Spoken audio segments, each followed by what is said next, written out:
Amigos, hola, Stuart here with a Spain news update. We'll take a look at some of the main stories that have caught my attention in the press here in Spain, and we'll also take a look at some comments that have been left on the channel in recent times by viewers. Before I begin, a huge thanks to all of the people that have supported the channel in recent times, whether it's by buying me a coffee, whether it's through the super thanks option on YouTube, whether it's the longer term supporters on Patreon or the channel members of this YouTube channel.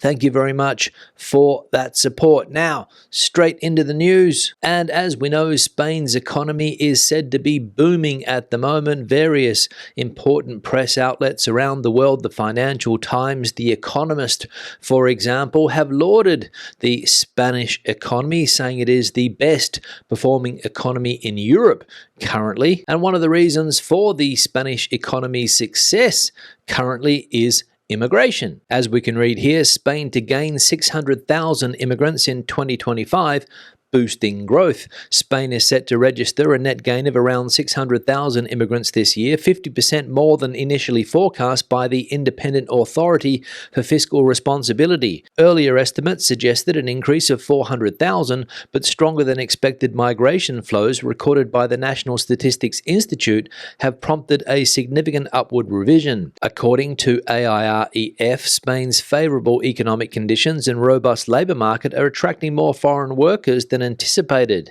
This surge is playing a key role in driving economic growth, increasing labour supply, and contributing to higher private consumption as a larger population boosts domestic demand.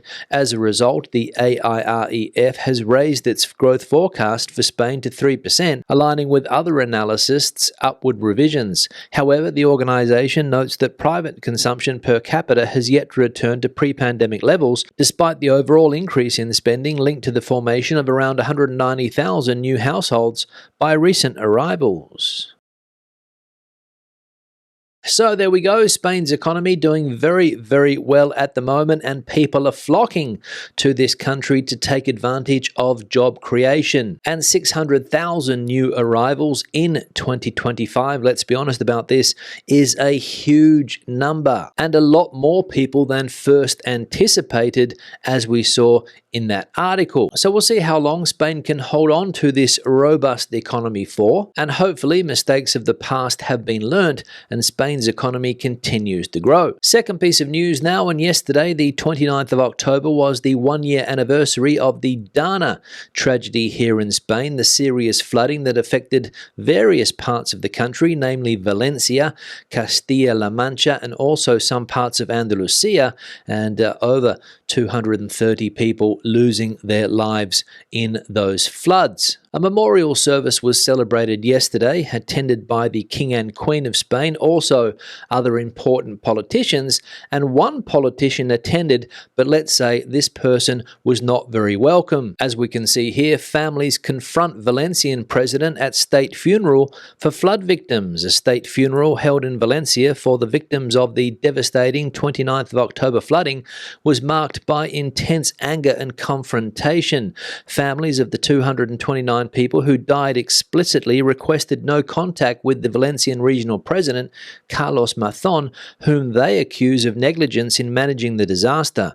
During the ceremony at the City of Arts and Sciences, relatives shouted "resignation" and "murderer," displaying photographs of their loved ones. Some also directed criticism toward Prime Minister Pedro Sánchez and even the King, prompting tension among attendees. Speakers representing the victims' families shared emotional testimonies of their losses, calling for justice, accountability, and remembrance. Over the past year, more than 200 civic groups have organised monthly demonstrations demanding Mazón's resignation and a full review of emergency protocols. As the funeral ended, several families vowed to continue their protest. "We won't stop, Mazón," they said. So a sad day yesterday for the families of the victims of that tragedy in Valencia and other parts of the country, as I mentioned, and also very upset that Mr. Mazón, who continues as the president of the Valencian community, believe it or not, attended the funeral service, and also showing their anger towards Pedro Sánchez and the King also. And why are they unhappy? Well, not only because Mr. Mathon continues in his position as president, but also because they still don't really understand what happened and why their family members died in that tragedy. Very difficult to get answers from politicians here in Spain, and a lot of people are still waiting for their compensation to arrive. That's right, you heard it, still waiting for the money to arrive a year after the event happened. And the third and final piece of news now, and Spain's former King Juan Carlos I is making headlines because, as we can see here, he has returned to Spain amid controversy over upcoming memoirs. Spain's former monarch Juan Carlos I is returning to the country amid renewed controversy surrounding the publication of his memoirs. The ex-king is expected to arrive in Vitoria from Abu Dhabi for routine medical checks before travelling to Lisbon and later attending sailing events in San Xenxo on the 8th and 9th of November. His visit comes just days before his memoirs, Reconciliación, are released in France on the 5th of November, with the Spanish edition due on the 3rd of December. French media have already published excerpts in which Juan Carlos claims he was betrayed by General Armada during the failed 1981 coup and admits that accepting 100 million euros from Saudi Arabia was a mistake. He also reflects on errors of judgment linked to personal relationships. Juan Carlos, who abdicated in 2014 following scandals and has lived in Abu Dhabi since 2020, argues he seeks to reclaim his legacy and offer a first-hand account of Spain's democratic transition.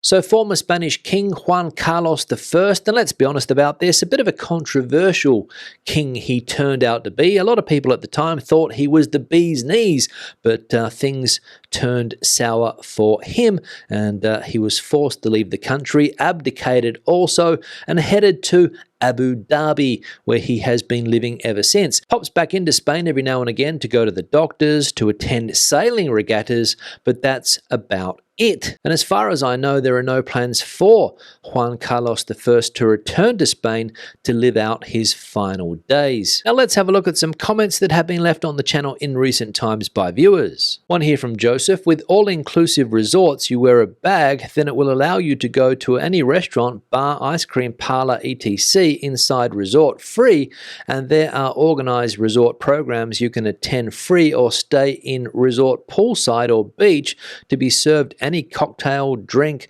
or alcoholic drinks free all day, plus free room service with free drinks. You basically have to like alcohol a lot. I do not drink, but choices of restaurants are excellent. Yeah, Joseph, thanks for the comment, and this was a topic that popped up in the live stream on Tuesday. I think it was. Somebody left a comment saying that they don't understand all-inclusive hotels. What's the point of coming to Spain on a deal like that when you don't really see any of the country at all? But as Joseph pointed out there, for many, it's all about the free booze. Who cares about visiting monuments, going to authentic Spanish restaurants, when you can get everything taken care of at the hotel complex? Each to their own. For me personally, not my type of holiday, but I can understand why some people would like this type of holiday. One here from Marco: 250 done a dead is probably underestimated, as there was a homeless tent city with no one to report them as missing. Yeah, Marco, thanks for the comment, but to be honest, I haven't heard anything about a homeless tent city in that part of Spain and people that might have disappeared during the flooding. I'm not doubting your comment there, but as I said, I haven't read anything about that in the news, and I imagine some bodies would have been found. Even if they weren't identified, they still would have been found, I imagine, as I said. And I presume also that if there were John Does or Jane Does found, people that couldn't be identified, they would have been included in the final toll. One here from Sep16: PP and PSOE should form a government until 2027 and just keep things stable. The PP can do some of their stuff, and so could the PSOE. The alternative is an election where Vox and PP might work together, and that is a frightening prospect in my opinion. I am all too familiar with the ultra-right wing USA. I think the moderates and the left need to make a deal and keep things stable. I'm sure the PSOE can make some deal on immigration and budgets, much easier than living under some form of Vox. Yeah, Sip16, thanks for the comment and an interesting proposal there. The two biggest political parties here in Spain, the Partido Popular and the ruling PSOE party, joined together for the last 2 years of the current legislature. Don't think it's going to happen because these two political parties absolutely hate each other's guts. I agree with you, it makes sense to keep things stable, but as I said, I don't think it's going to be happening anytime soon. And given that the political party Vox has been rising in recent polls when people are asked about their voting preferences, I imagine that the other scenario that you put forward there, a PP-Vox coalition, could be on the cards. But with politics here in Spain, you never know. One here from Senna. Hi Stuart, you mentioned IBE, but is there also a council tax monthly like here in the UK? Thanks for your info. Yes, Senna, thanks for the comment. And as far as I know, there isn't a monthly council tax here in Spain, but again, there could be in some municipalities. I can only speak for the place that I live here on the outskirts of Madrid, but some other councils around the country might have a different system.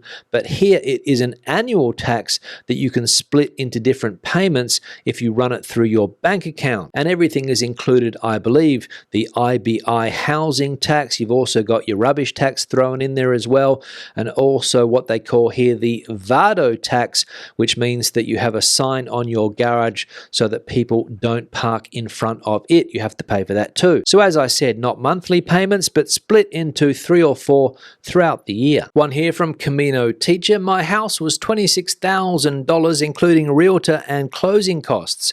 Of course, it's in a village with no stores, just a hotel, 2 bars, and an albergue. Property tax is $130 a year, sewer and garbage $10 per 6 months, electricity $8 per month if you don't use it, and $15 per 3 months for waters. I just go to the house on vacation for now. Love every moment there. TSA already destroyed 2 suitcases, so now I simply take a backpack when I go. Headed to Spain in 3 weeks. Yeah, Camino Teacher, thanks for the comment and thanks for giving us an idea on some of your expenses for your property here in Spain. And it doesn't seem very expensive at all. Only €130 a year for property tax, and every 6 months, $10 for garbage and sewerage. And I think that's something that I mentioned in yesterday's video, that the price you pay for property tax here in Spain is going to depend on where you're living in the country and also on the size of the place that you have. And the final comment here from DH, always welcome your Spanish news reports and cultural adventures. Congratulations on reaching 100,000 subscribers. Yeah, DH, thanks for the comment and thanks for congratulating me on reaching the milestone of 100,000 subscribers on the channel.